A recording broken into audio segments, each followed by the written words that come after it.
Imagine the most recognizable apartment in television history.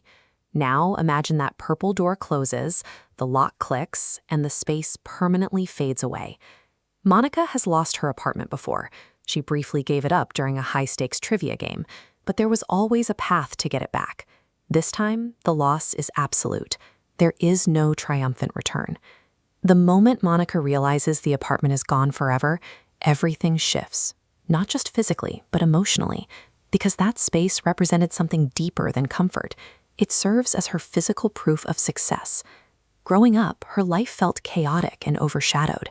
Building this impeccably maintained space was her way of showing she had built an orderly reality for herself. She operates on a very specific wavelength. She thrives when she can dictate every variable in a room and bend the environment to her specifications. The perfectly angled armchairs, the meticulously categorized labeled containers, the fiercely enforced rules for anyone daring to set a glass down or use a guest towel. Taking away that physical environment removes the very foundation she stands on. It strips away the armor of organization and forces her to figure out who she is when she can't control the room. The reality of losing that space sets in immediately. She finds herself in unfamiliar territory, maybe staying on a friend's couch or moving into a cramped sublet like this cluttered living room. The pristine, sweeping sightlines are gone. Her immediate instinct is to fight the chaos. She tries to force her deeply ingrained rules onto an environment that isn't built to accommodate them. She obsessively reorganizes foreign kitchen drawers. She shoves furniture into new configurations. She scrubs already clean surfaces, desperately trying to impose order. But the relief never comes. Scrubbing a counter doesn't work when the broader environment remains entirely outside of her jurisdiction. Returning to our diagram, you can see the source of her panic. Because the problem was never just the apartment. The apartment was a symbol of security, of identity, of being the one who has it together. The loss also triggers an immediate disruption to the entire social group. The physical center of gravity for her friends has vanished. Gatherings move elsewhere. Another person in the group has to step up, provide the space, and assume the duties of the host. Monica is suddenly a passive observer. She sits in a room she cannot manage, unable to correct the temperature, adjust the seating, or dictate the menu. For years, she commanded the room.